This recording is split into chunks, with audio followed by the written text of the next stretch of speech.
Okay, excellent. So we are live for the live stream for the after party of celebrating a nice little release, a second video that Matthew and I made, well, a few months ago now up in northern Michigan.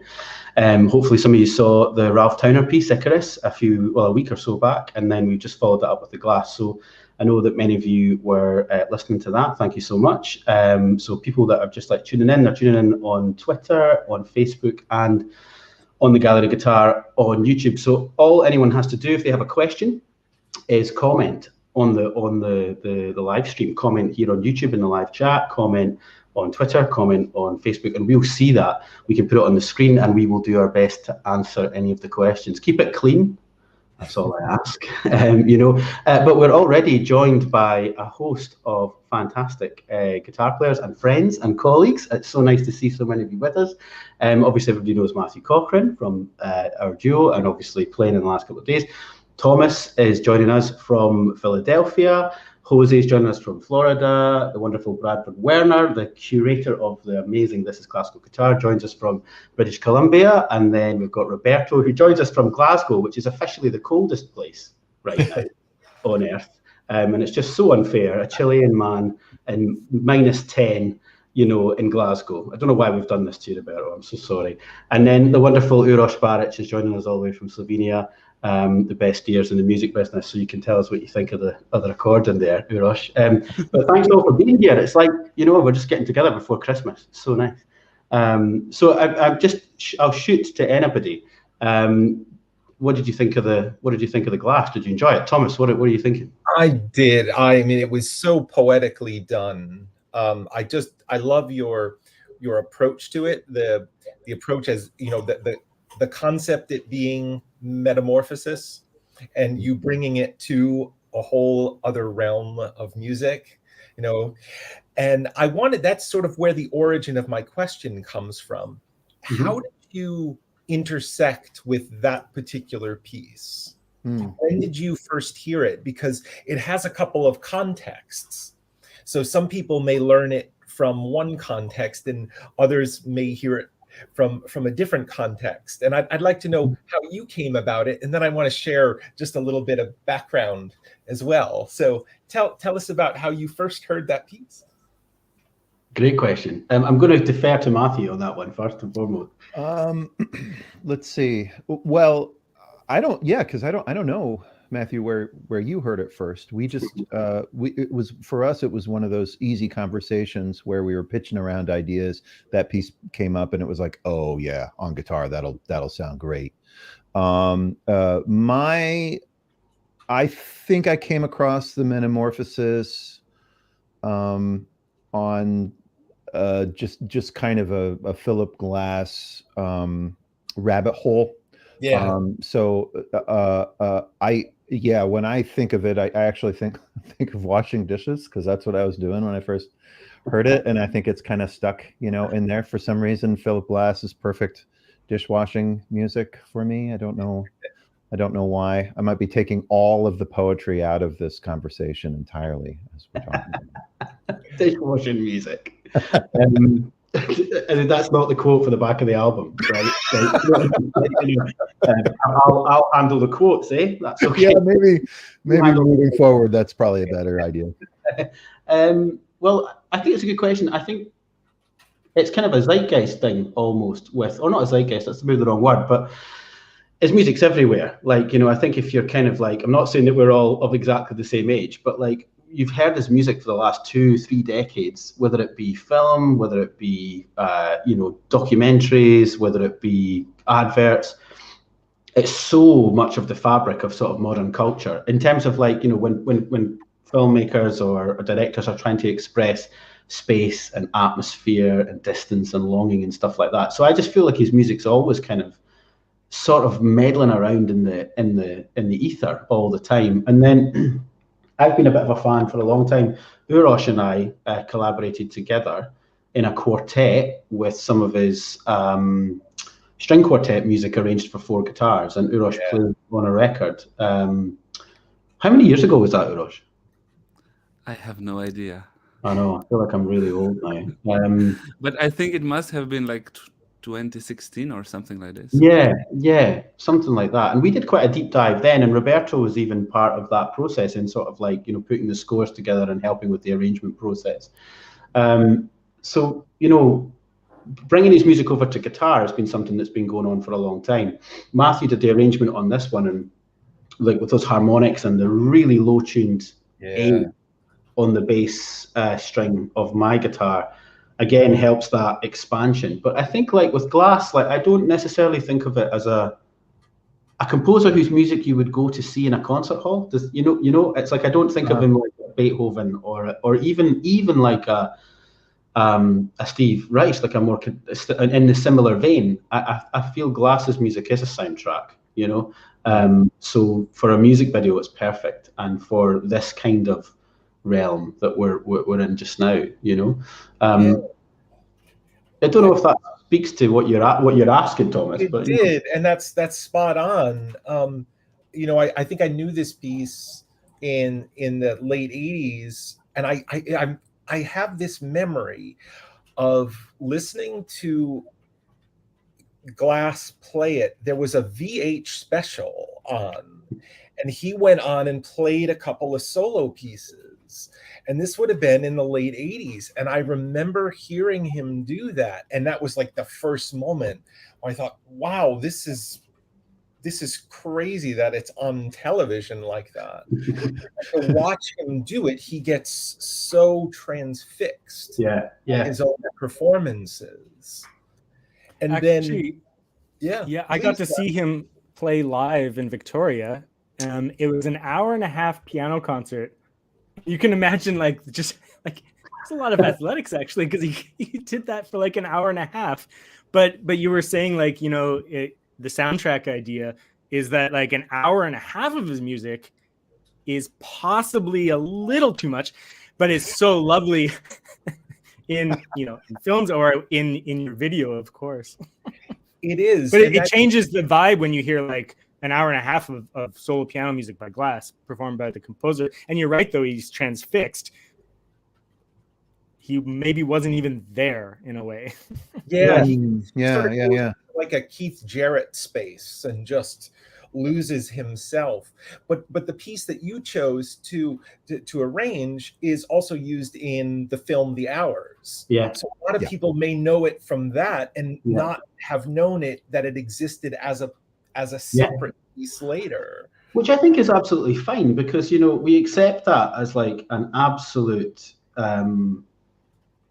performance practice, like accepted idea with like someone like Bach's music. We're like, okay, that's fine, because he regurgitated it and he moved it round and he took this bit and he set it to these incredible forces, and maybe it was, something very small and then he made something very big out of it. And this sort of like cycle of stuff that someone like Glass does. I'm not really comparing Glass to Bach, because there'll be some people out there that are like, that's ridiculous, how can you possibly do that? And that's fine for them to say it, but like there will be comparisons within all of these kind of people that you can sort of draw lines to. And it's just when a composer transcends that and they're in a different fabric of your listening experience, they're part of something else. I think it has obviously mattered. Like, to be honest, I would never want to tell the person that just associates that music with The Hours, oh, you didn't know it was a piano piece beforehand. Do you know what I mean? Like, which sometimes we do with like other classical music. It's like, oh, let me tell you the provenance of it. And you're like, shut up. I just like I just love the backstory about when you hear it and how it just begins to resonate for you. And then it can take on more than one meaning. Yeah. If you know it in the different versions. And I often think that, and I mean this most respectfully to Glass, because I love his music very deeply, is I think in some ways, Glass has these two personalities. He has the concert version Glass, and he has the film music Glass. And he's holding on to both. And in some ways, I think if he would allow himself to embody that film composer, he truly is one of the greatest film composers we've ever witnessed. Mm-hmm. Do we were kicking around recordings of the piece, when we were trying to put the duo together. And these are tricky things to play. Like Uros, I'm sure, is another guitarist here that can sort of attest to that. It's like, and like Bradford, your comment about watching someone do these things for like so long, they have to be right. And like, it's like if you were a machine, you could do it right, but it would have none of that transcendental or hypnotic sort of meditative thing that Glass goes into when he plays. We sort of started to warm to Glass's own performance, his own recording of it, much more so. Yeah, much more so than much more technically minded piano players who were nailing every arpeggio, or they'd played the arpeggio once and then cut and paste it 25,000 times. I'm not sure, but like, you know, we were warming towards what he did, because when he did an acceleranto or when he did a swell, it made sense, because, you know, he was sort of putting again that rubato and that feeling into the music, which sometimes people don't approach minimalism with that in the forefront of their mind. They approach it with a slightly more clinical way, you know. I was going to ask you just in regards to your tempo, because it's a tricky situation with the tempo, because you want it to be meditative and not lethargic in any way, but, you know, like slow but not slow, but there's obviously fast sections you have to deal with as well. But then there's a sustain, you know, the sustain issue on the guitar would be another thing. So, and I thought the harmonics worked actually quite well for that. But did you guys like have a tricky time choosing a tempo? Yes. Yeah, it was. Yeah, we went back and forth quite a bit on because the tempo from the score is you know, a few clicks faster than what we ended up choosing, and it really, I think, ended up coming down to, well, maybe three things. One, we only ever rehearsed it in the room that we recorded it in. And so that was great. Like we really only had a concept of what it was going to sound like, you know, on tape, which is cool. I feel like that kind of gave us a sense. And I wonder when we play it again in a different environment, what that'll do to the tempo. But yeah. I would say, going back to like Glass's rubato, that was the biggest surprise for me in that recording, because I was absolutely bringing my sort of like Reich hat to the, you know, to our interpretation of the piece, and then we started to listen to, you know, Glass's recordings, and we both really like were extremely moved by how much freedom he brings to it. So that didn't really affect my part. You know, my part's like the left hand, and so that's fairly just like play it super duper straight. Whereas like Matthew was able to sort of imbue his part with a whole bunch of freedom. I don't think that we would have felt comfortable exploring had we not heard Glass's playing, which just really affected us, I think, quite a bit. Yeah, I mean, I think it's an amazing question, Bradford, because it's where guitar transcription can sometimes, I think, get itself a little bit confused, and it's down to tempo, because often we're transcribing music from keyboard, or we're transcribing music from larger forces even than that, because we've got this polyphony available to us, and we want to play these pieces on our instrument even though they weren't written for our instrument. So there's that kind of like force of nature kind of vibe that happens. Like I'm constantly telling students, you know, okay, yeah, this Art of Fugue by Bach that you want to arrange for one guitar, or the Gober variation's great. That's an epic piece. It's going to take you about an hour and a half to knock through that on the guitar, and it'll take, you know, a sort of 14-year-old piano player probably about 45 minutes, but you go on ahead, you know, like, you know, so sometimes you actually really have to ask yourself, what is the point in transcribing this music to this other instrument? Like, what is it going to do with the music? Is it going to actually help it? Is it going to change the way people listen to it? Is it going to help the music have another sort of, you know, life? And I think with Glass's music, when it's transcribed from keyboard to guitar, it's different from when it's strings to guitar. And that was the most noticeable thing. Like, for example, with all the arpeggios that I had to play, you could take the sort of like technician approach. Like, you know, you could do them all almost like sweep picks on an electric guitar, or almost like, you know, appaiando, like plucked notes, rather than sort of things that are like a little bit akin to moments of the Aranjuez when you do these drags with the index finger and drags with the A finger to create these sort of things. And when we listen to Glass, he's not articulating every sixth, like every sextuplet with this da da da dee da da da da da dee, this metronomic sort of thing. He's trying to always get these like balloons of sound or pillows of sound or clouds of sound or something like that out of the keyboard. And it is because I'm sure he probably isn't the greatest piano player in the world, so he probably would find it hard, like in that concert you watched in Victoria, Bradford, he probably would find it hard to maintain that technical idea if he was going to play it the other way. But the music has to win out. And I mean, there's a lot of things with it on the guitar, like with some of the spreads of the chords, we couldn't do them as arpeggios with an adjacent finger every single time. So some of them had to be slurred. So for example, if you've got like 4 arpeggios, 4 different harmonies, and number 3 is going to be a slurred one, or it's going to have a slur within the 6th, but all the other ones you can do just by arpeggiating. The slurred one is going to sound super different if everything is attacked with the same velocity.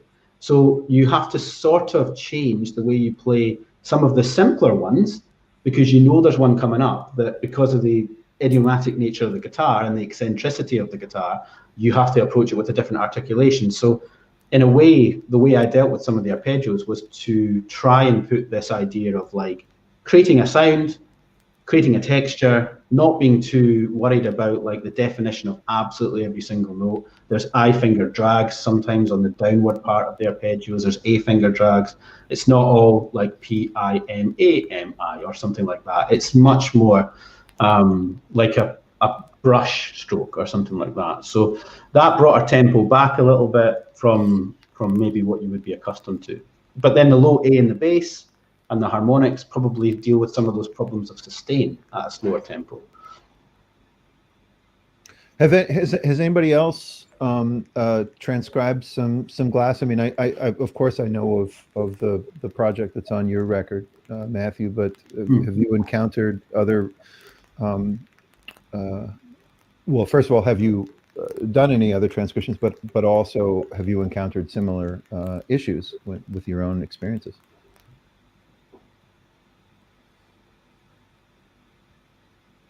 I thought you'd done some Glass, Uros, no? Not just the Glass with us. Well, I have started. I actually looked into Metamorphosis as well.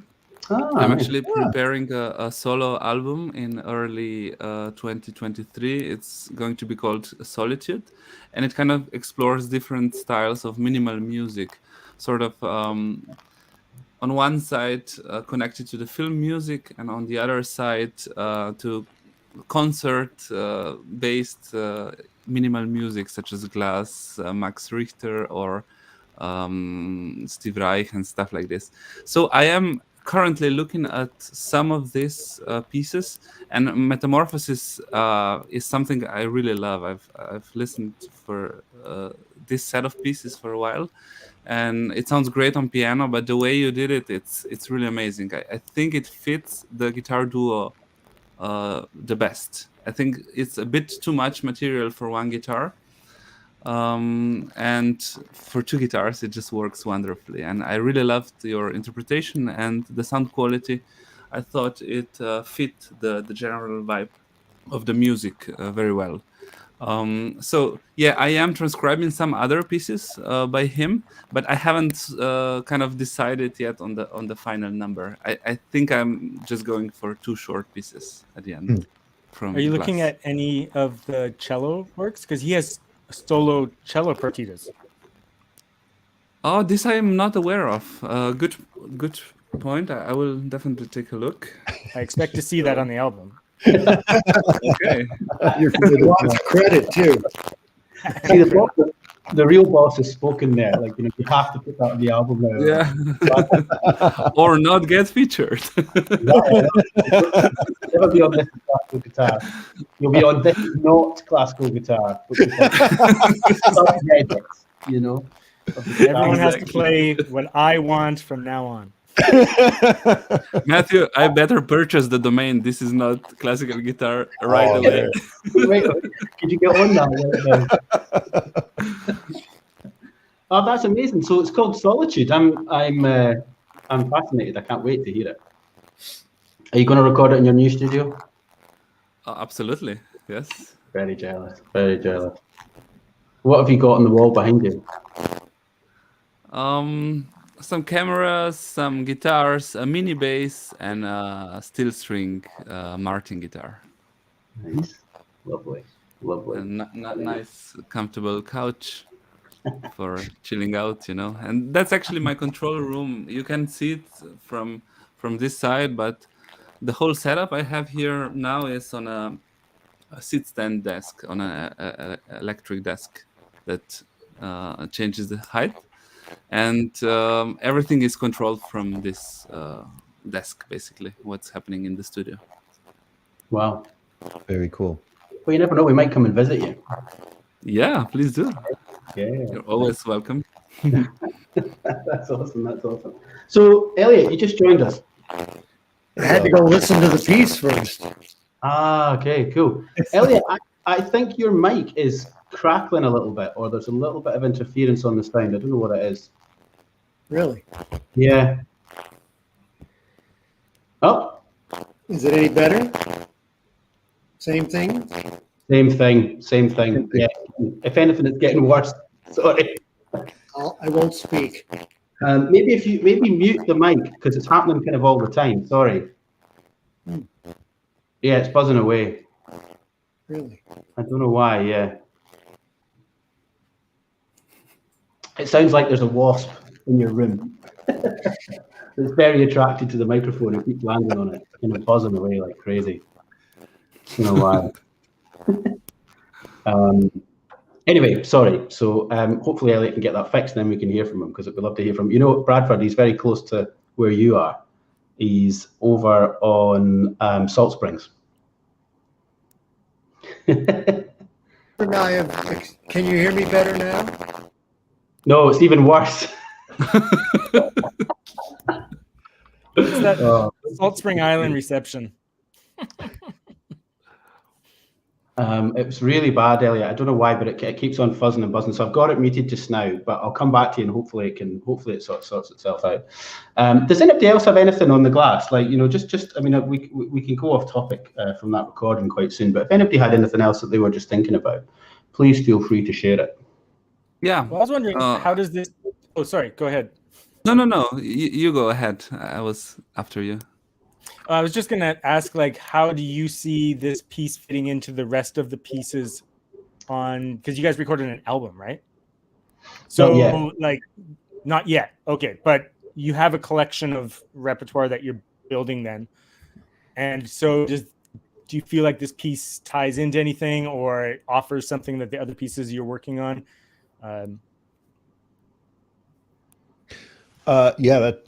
We'd like to know the answer to that too. I think when we were first discussing it, the set of Metamorphosis really made a lot of sense to us, and I think they probably still do. But our next, we've got a handful of concerts in February, and this will go on those concerts. Also some Bach, the Towner, and an arrangement of Chick Corea's Spain that I'm currently racing against the clock to get a part to Matthew for. So I think our goal at this moment is to sort of test those on the road and see what is going to work in a concert setting. And then it doesn't necessarily, the pieces we choose have to always work in a live setting. I mean, I think my experience listening to records, which I'm kind of doing a lot of right now, listening to like historic guitar recordings on vinyl, my experience with those is really, really different than, and my expectations for those are really, really different from what I want from a concert, you know? And so I had a lot of fun recording the glass. It was so much harder than I thought it was going to be. I really, thought it was going to kind of be something we sort of breezed through, and it ended up being challenging for reasons that we weren't really anticipating. So that was cool. I mean, those are actually pleasant surprises. Just to kind of make sure you get the sound just right, etc. And so I think if we get the sound right on one, it makes sense to do more of those. But I don't know about playing, say, all 5 in a concert setting. I think that might be a lot to ask for an audience. I don't know. What do you think, Matthew? I think if Glass makes it to 90, I'd go and play them all 5 of them at his birthday party or something like that. I don't know. I just really like this idea. I mean, I think certainly we both share this, and I think Uros, I've known Uros for years. I know he shares this kind of view. Is like that. There's not really any particular barriers between music, but we've all been educated in that classical sort of music background, and it sort of enforces those barriers onto your thinking and your thought process, and you sort of sometimes think this can't go with that, and this isn't a good bedfellow for this, and blah blah blah blah blah. But like this is why I'm very excited, like to have the Ralph Towner and the Chick Corea when we've got both of those, when we've got Spain and Icarus and maybe even another Towner, or even if we extend Icarus, like we were discussing with Elliot actually last week, we were discussing the improvisatory moments that we can actually extend within Icarus from the arrangement that we've got. So like if you think of those 2 pieces in a program with then, we're working on a concerto by Bach just now, but I'm sure we won't play that in a completely straightforward manner as well. And we'll probably think we're already, the sound we'll create will be maybe a little bit sort of, I don't know, maybe just more adventurous than sometimes if you approach it from a very classical sort of mindset. So I could see the Glass, Bach, Chick Corea, Ralph Towner, it's already becoming a program. But I wouldn't mind it going really quite, not out there, that's the wrong word, because I hate this idea of like just do something shocking for the sake of do something shocking, or, put a piece that shouldn't work on an instrument that it shouldn't work on just for the sake of doing it. I like these things being complementary. So that's where I would sort of see it developing, is like, how do you complement one piece with another? And it doesn't matter if there's 400 years of difference or a complete stylistic difference, but there might be just something inherently about the 2 pieces that allows them to coexist,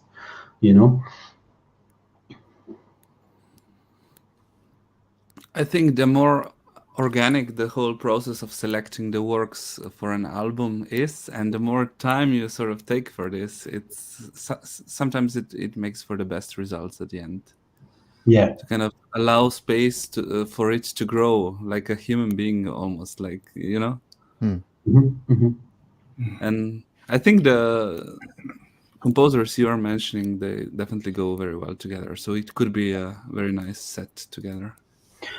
I remember this recording. I don't know if anybody remembers this recording. It was Brad Meldau made it, American piano player, and it was Bach. It was a recording of all Bach, and he played like really out of context movements of Bach suites or Bach partitas, and then he improvised right after it. So it kind of went an Allemande by Bach, an improvisation, and then a courant by Bach, and then an improvisation. I mean, I'm not quoting it exactly, but it's like this kind of form.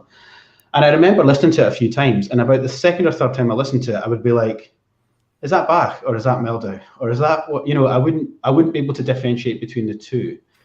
And not because Brad Meldau was writing like Bach on the spot, but also because I was listening to the Bach differently. Like I was sort of in a mindset to think about the Bach whenever that an Allemande came on or something like that, than I had. And I loved that idea of like just getting so lost in it that you're not thinking the same way, you're not judging it the same way. So, Matthew talked about when we found the Glass more difficult than we expected, because on paper it doesn't look difficult, but actually it is very difficult to make that work. We had to overcome some challenges, which we did together. And actually it was like really kind of heartwarming and kind of like good that we kind of just were able to fix things very quickly and make things work. So that made me think, actually, we can probably push things, we can probably do some things that are really quite challenging for both of us, and support each other into trying to sort of make it work together. Yeah, that made the process very different from, recording solo music in that exact same room. That ended up being like a profoundly positive realization for me, where, first of all, you have somebody else in the room to say, you've got the take, move on. everything's fine, or the opposite, sometimes. But do it again, McAllister. Do it again. But also, like I felt like there was a little bit more room for experimentation in that experience, because you've got somebody else's ears to to say, oh, that's going to work, or maybe that's not going to work, that kind of thing. And I think the program will, Uros, like you said, I think as the program is coming together, it seems to be coming together based on conversations that we're having, but also a number of conversations that we've been really blessed to have with other people that are really incredibly valuable. So thanks for your thoughts, and please keep them coming. You know what I mean? Like it's great. I'm just going to interject here, and I have to step off for a 5 p.m. I just wanted to say thanks to the Mats for creating yet another great video, and we're looking forward to the next installment. And it was good to see everyone, and I enjoyed our conversation. So thanks, everybody. Same here. Nice Thanks so much for joining us. Cheers. Bye. I don't think we'll stay on too much longer, guys, anyway, but it's just it's just so great to sort of see all of you and hang out and get a chance. Yes, thank you, Matt. I came into this video, I didn't have any bias because, believe it or not, I never heard of Glass. I probably heard his music somewhere, and it's in my subconscious somewhere. And as I'm listening to it, it's like, I think I heard it. I'm trying to pull the thread where I heard it, and it was amazing. It really was. The A string, it was like it came from the deepest well of somewhere. Boom! It's like it was amazing. So thank you. That to me, and I think the recording was very, very good. But I guess the question that I have is, I see that you have the score available. Yeah. And so, I always try to look for scores that music that I would love to play myself. In fact, I have to thank you, Matthew, for the Rain in DR. I downloaded that one and I played, and it's a wonderful little piece. But for this score, to find, a duo, first of all, I have to find someone to play it with, but to do it like someone that's somewhere else totally and do it online, how is that technically feasible? Or how would you go about doing something like that? I guess I'm just kind of throwing that out as a question. Well, you've thrown it out to the right people, because you've got quite a lot of technically minded people here. If anybody wants to jump in there, they're more than welcome to right now. I've got my own thoughts on it, but I don't know, Uros, maybe you're the king of the virtual guitar orchestra, so I would be daft to comment before you. No, go ahead. I will base my answer on your response. On how many mistakes I make. I would say it's quite difficult because of delay. So you can't really rehearse live. There's an extremely expensive software called Lola, which claims to be able to sort of, through an algorithm, compensate for delay. So two people on either side of the planet could, in theory, play along together. But I've even tried that out in fiber optic broadband settings in conservatoires with people just down the corridor, and you haven't been in sync. So I think we're going to get there, where we live in a world where you and I could both, between Florida, Jose, and I'm in Ireland just now, but we could both play an open E string and it would happen together. But right now, that's not going to happen. So a lot of people have quite a lot of success with recording parts and then sort of playing over and doing that. It's almost like a sort of correspondence thing, where one person plays guitar 1 or guitar 2, and then they sort of build it up. And that's just the same way as if you were a band, you would work in the studio, you would lay down the bass track or the drum track, and then you would lay down the guitars, and then you would lay down the vocals and stuff like that. So, and we can send MP3s and videos so easily now, because the files aren't so big and all the compression. So I think people are successful doing that. But in Florida, I mean, there's quite a good guitar scene. you know. And I mean, I think you could probably tap into that and get it happening in the real world. Like, you know, that would, you know, be my gut feeling. But Right. But listen, Uros will now tell you the truth. No, from technical side, you nailed it. I think I have the exact same experience. But was this your question just regarding the technical stuff, or also the arranging, publishing the arrangement and stuff? No, it's playing the duo with someone else. Okay. Yeah, I guess I wasn't, you know, clear in my question as far as, I understand the delay issue, but I've never had you know, a chance to do that where, okay, I would record my piece and then the other person would record their piece, and so kind of coordinate. I'm sure there would have to be a lot of back and forth. Okay, you're going too fast, or you need to do this a little bit. The dynamics on this piece has to be a little bit different. So that would be a lot more back and forth, I guess, in order to accomplish something like that. But I think it would be a pretty cool experience, I think, in the long run. You could pre-record yourself. You know, exactly. You play the guitar 2 part and then jump in on the top part. That might be kind of fun. Yeah, exactly. Yeah. Layering. I've never heard that you know, the John Schneiderman Baroque duets album. No. Okay, well, he's got this like album of lute duets, and it's him on both parts. And it's like kind of a scary album because like all the ornaments are like just exactly together, and like it's very unrealistic in terms of like an ensemble, but it's very, very good as well, and I really like it.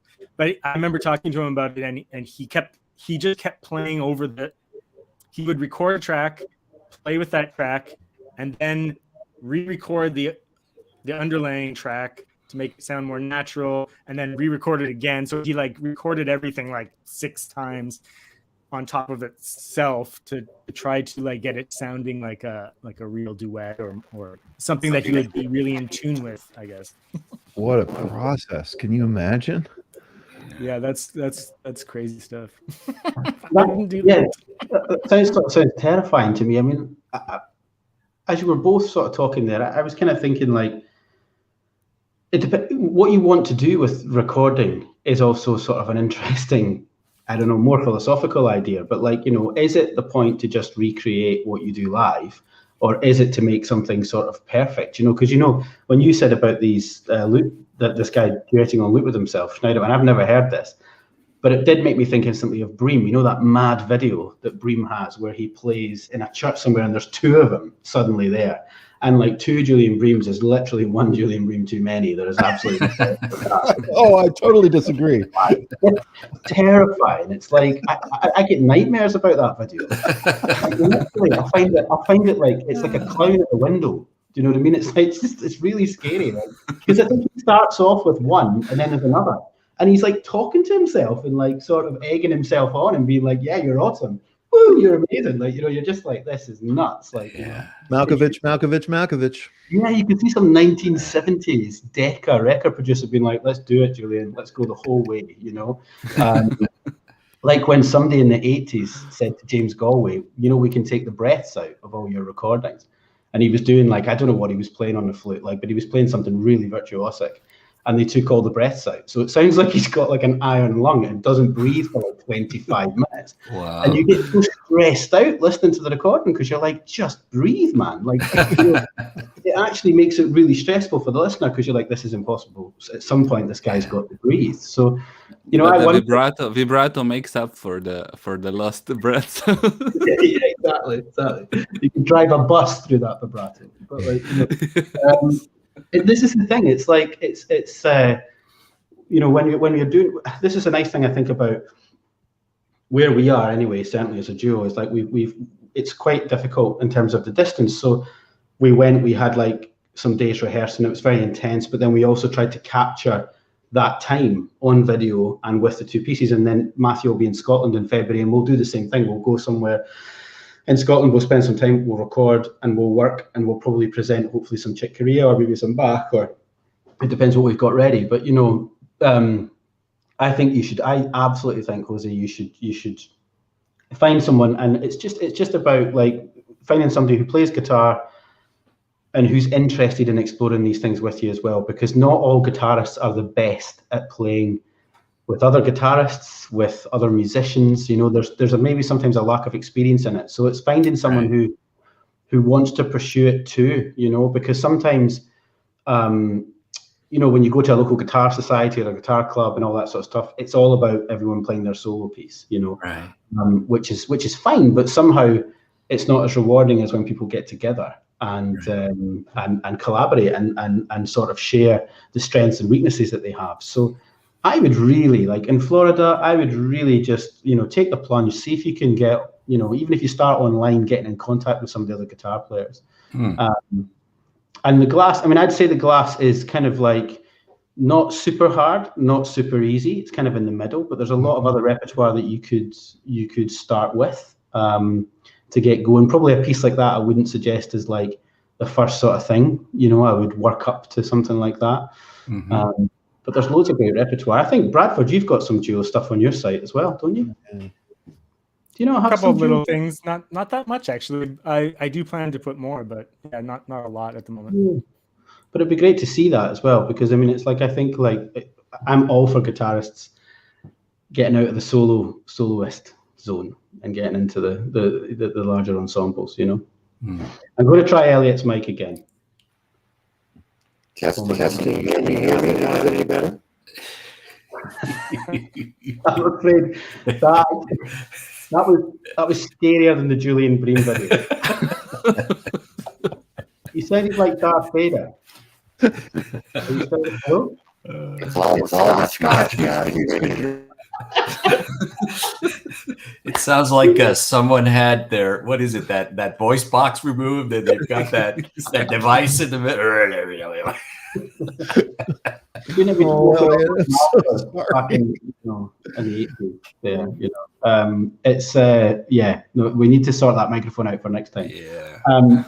Well, listen, guys, it has been an absolute honor and a pleasure to have you listening to the music and chatting to you. And Matthew and I both appreciate it hugely, because all the feedback at a time like this when we're just getting going, it's like great. And feedback from people like yourselves is magic, really is. Sounded really great, guys.